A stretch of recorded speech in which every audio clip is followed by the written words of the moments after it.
지금 이제 헌재 얘기도 이따가 좀 한번 해주시면 좋을 것 같아요. 네, 예. 헌재가 6인 체제로 일단 지난번에 얘기했던 것처럼 심리와 변론 모두 가능하다 이렇게 또 입장을 낸 상태인데 이게 어떻게 될지도 한번 봐야 될 것 같고요. 예. 이재명 대표는 신속히 재판을 해달라 이러고 있습니다. 예, 예. 네.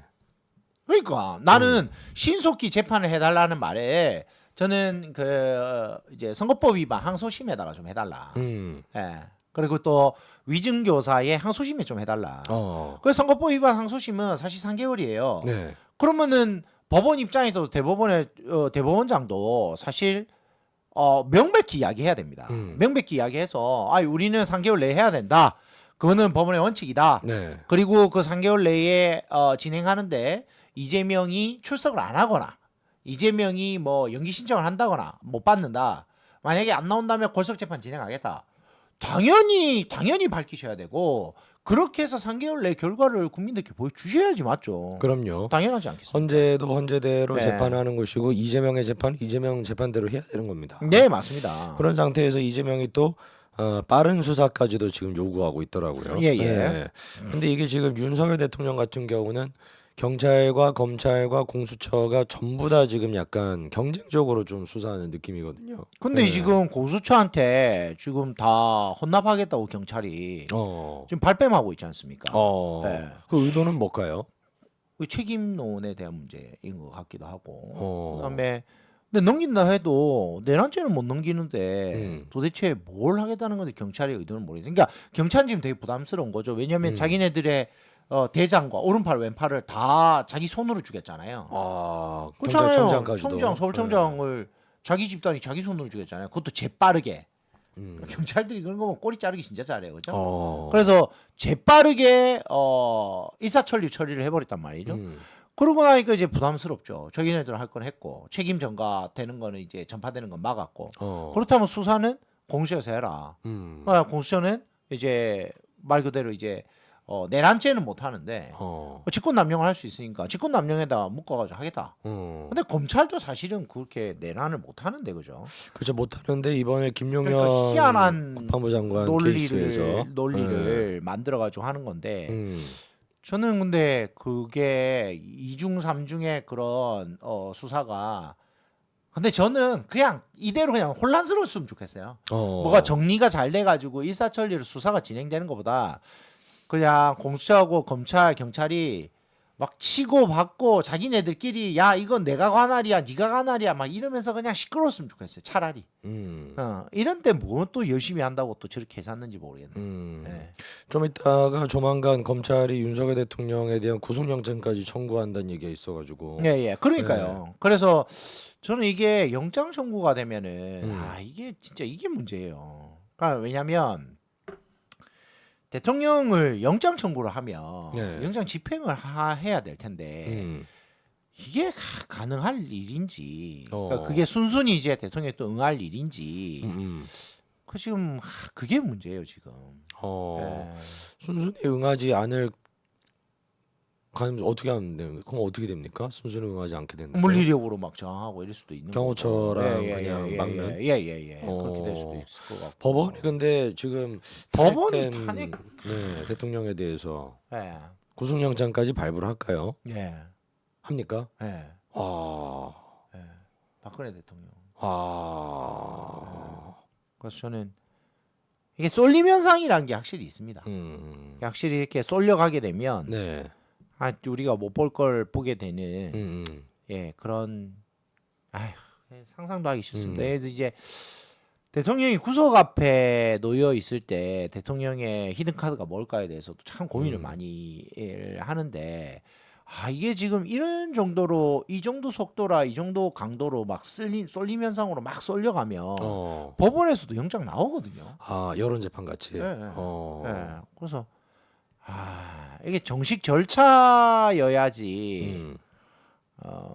예를 들면 뭐 이재명처럼 국회에서 뭐 표결도 한번 해보고 뭐 이런 이제 막 사람들이 논란이 있고 이런 게 정식 절차에서 의해서 움직이지는 거잖아요. 그래서 사람들이 뭐 갑론을박하고 뭐 이렇게 하는데 갑자기 뭐 탄핵소추 막 국회에서 통과되고 막 급박하게 진행되니까 그리고 국민들이 막 대부분 이제 막 여론이 막 쏠려 나가고 있고 그렇죠. 뭐 이러다 보니까 영장이 나와버리지 않을까. 저는 그게 더 걱정이에요. 그러니까 영장이 나왔을 때 그리고 대통령께서 끝까지 열심히 마지막까지 싸우시겠다고 이제 탄핵소추 당한 날 그 대국민 성명도 발표를 하셨는데 네네. 저는 그게 어떻게 보면 막 굿바이 작별 인사 같기도 하고 그래서 제가 듣기에는 약간 굿바이 작별 인사처럼 느껴져서 너무 마음이 아프더라고요. 끝까지 맞서 싸우겠다는 게 아니라 약간은 뭐 자포자기. 여기까지 제가 한 것 같습니다. 이런 느낌이요. 저는 오히려 문장간의 느낌은 그렇게 읽었어요.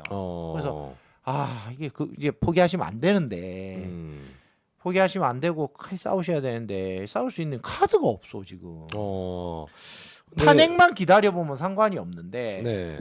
구속이 탄핵이 문제가 아니라 저는 형사 수사 절차를 어떻게 막아낼 것이냐가 지금 더 걱정이에요. 내란죄와 관련된. 네. 저는 그게 더 큰일이에요. 그러니까 저희가 봤을 때는 그냥 이제 그 헌법재판소의 결과를 보고 있는데 그거보다도 더 걱정이 되시는 건 이제 그 형사 소송이. 그러니까 영장의 속도가 더 빠르거든요. 그래서 여러분들은 지금 탄핵 심판이 되냐 안 되냐 헌재가 어떻게 할 거냐 이거 고민하시잖아요. 그렇죠. 근데 네. 저는 그건 먼 옛날 이야기, 그러니까 먼 미래 이야기다. 오히려 왜 뭐 3명 채워줘야죠, 심리해야죠, 변론해야죠. 뭐 변론이 한 번에 끝납니까? 2번, 3번 막 해야죠. 막 하고 있잖아요. 근데 그 전에 구속이 돼버리면 이미 이거는 마탱이가 가버리니까. 그렇죠. 네, 사실상 뭐 대통령이 낙인이 딱 씌어서 국민들 눈에는 그냥 끝난 거예요. 더 이상의 뭐를. 그러니까 정치는 이미지잖아요. 어쨌든 이 상황에서 보수 쪽에서 후보가 나온들 네. 누가 이기냐고요. 누가 할아버지가 나와도 안 어떻게 되죠. 합니까? 그럼 저희는 그냥 정권이 넘어가는 거예요. 이재명 체제로. 네.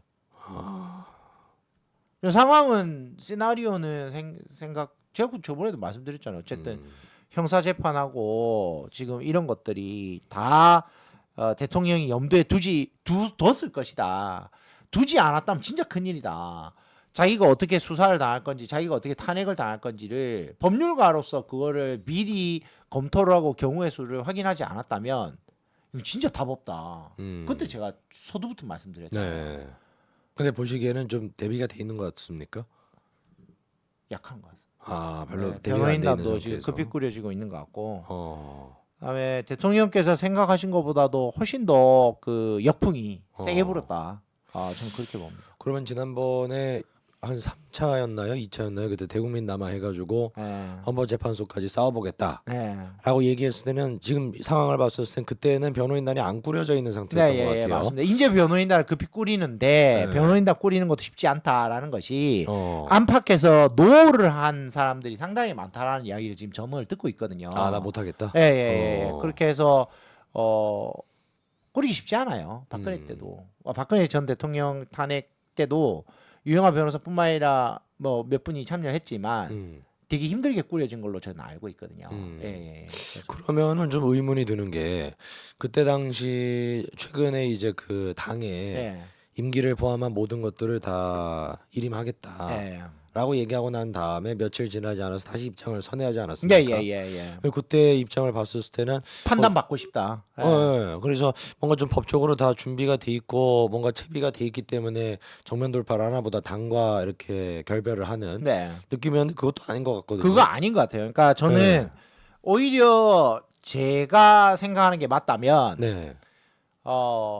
단순히 당에 일임해가지고 조기 퇴진을 하면 이재명한테 더 빨리 기회를 주게 되니 탄핵 심판으로 가는 게 오히려 시간적으로는 한두 달 더 밀릴 수 있다라고 본다면 정확한 판단이고요. 그러니까 조기 퇴진은 그렇게 길게 못 끌잖아요. 그렇죠. 그리고 조기 퇴진은 어쨌든 책임의 공이 국회에 가 있는 상황이니까 국회의원들이 상당히 부담스럽거든요. 그러면은 일단 탄핵 소추안을 가결시켜 버리면 일단 국회는 부담을 덜었죠. 국회에서의 시간이 끝나버리니까 일단 국회도 대통령실도 헌재에 가서 하면 되니까 헌재에 가서 하는 동안이 시간도 더 길게 가고 그다음에 헌재에서 하는 동안에 좀 더 전국 안정을 기할 수 있는 숨고르는 시간도 있고 그다음에 뭐 혹여나 6명 체제로 간다면 만장일치가 아니라 중도 보수 1명이 난 노요라고 하는 순간 기각돼 버리니까 그러면 또 다른 가능성이 열릴 수 있잖아요. 이제 그걸 노렸을 것이라는 게 저의 법률가스러운 판단이고 그게 아니라 예를 들면 대통령의 지금까지의 어떤 그 뭐랄까 이제 그 기분, 그러니까 감정적인 흐름을 즉흥적인. 타고 간다면 내가 판단하는 게 맞다. 나는 이게 내 란책까지라고 생각하지 않는다라는 본인의 이제 법률가로서의 소신을 밝힌 게 아닌가. 근데 후자에 더 가깝지 않아요? 후자에 더 가까운 것 같은데. 전자는 사실 뭐 어떻게 보면 기획가가 하는 게 전자의 이제 판단인 거고. 지금 이제 그 당 내에서도 윤상현 의원 같은 경우는 이 내란죄가 안 될 수도 있다. 예. 통치행위 아니냐 네. 이렇게 이제 또 얘기를 하는데 예. 법률가로서 보시기엔 좀 어떻습니까? 지난번에도 말씀드렸지만 어쨌든 계엄을 발령하는 사람은 민주적으로 그러니까 민주적인 선거의 절차에 따라서 권한을 부여받은 대통령만이 할 수 있어요. 네. 그러면 대통령이 엄청나게 넓은 재량을 갖고 있거든요. 내가 생각할 때 이거는 계엄의 요건에 맞다고 생각했고 그 이유는 이러이러하다. 그리고 이러이러한 이유를 나는 국민들한테 밝혔고 그래서 계엄을 했다. 하지만 그 계엄의 수단도 필요 최소한 피해를 최소화했다. 단지 수단이 적정했는지 여부에 대해서는 나는 고민을 하긴 했다. 왜? 계엄이라는 것은 진짜 최후의 수단이니까.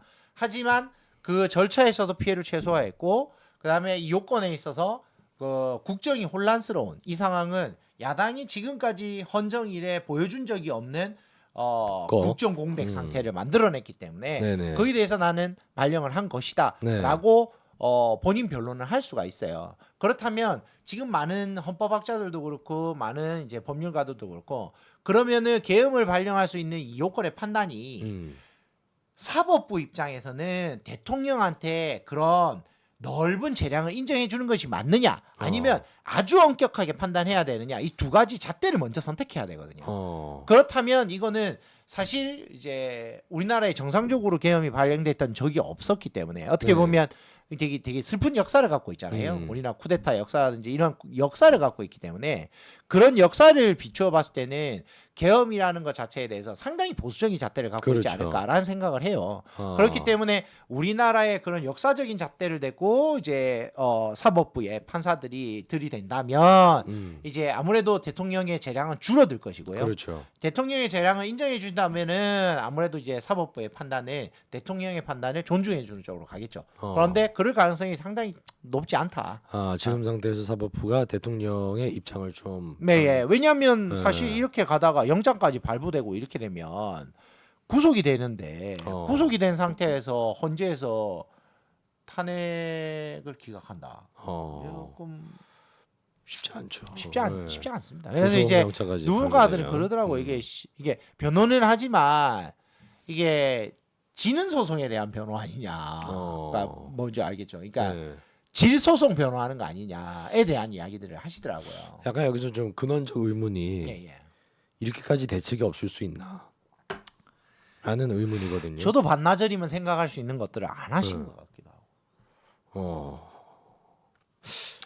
그래도 혹시 뭐가 있지 않을까 이런 기대가 많이 있었는데 하늘의 뜻이라고 봅니다. 변호인단이 꾸려지는 과정을 지금 봐도 예. 별 진짜 대책이 없었던 것 같거든요. 예. 그래서 저는 좀 마음이 아픈 것이 이렇게 설명드리겠습니다. 대통령이 처음 대통령 당선되시고 인수위 꾸리고 이럴 때 그렇게 형성되는 자리들 나눠 먹으려고 서로 아전투구 맞죠? 아비규환으로 싸우던 그 사람들 다 어디 갔냐는 거예요. 그리고 그때 당시에 다 자리 챙겨 먹고 이번 총선에도 자리 챙겨 먹었던 그 많은 사람들 다 어디 갔냐는 거죠. 아무도 없잖아요. 그렇죠. 곁에 없어요. 모른 척하고 뒷짐지고 그렇죠. 다 지금 딴 데 가 있어요. 저한테도 그런 말 하더라고요. 그 사람들 다 어디 갔냐? 빨대 꽂고 있었다는 사람들 다 어디 가고 이 변호인단도 꾸리기 힘드냐? 야 이게 참 진짜 저희가 그 대통령 보면서 비극적이고 안타깝다고 생각한 게 바로 그 부분 아닙니까? 맞습니다. 충신이라고 할까요? 맞습니다. 그런 충신들은 사람 다 하나도 없어요. 사라지고 옆에서 이제 기회주의자 같이 빨대 꽂고 있는 이른바 그 찐윤들. 그 찐윤들은 지금 어디 갔는지도 모르겠어요. 모르겠어요. 다 그냥 사라져가지고 혼자서 지금 대통령께서 저러고 있는 상태고 심평도 뭐라고 하는지 모르겠습니다. 심평도 변호사잖아요. 심지어. 멘토라는 단어 쓰지 마세요 좀. 그럼 무슨 멘토는. 그럼 뭐 윤통이 뭐 계엄할 때 본인하고 상의라도 했겠어요? 상의했으면 멘토겠지. 상의도 안 했을 텐데. 그런 상태입니다.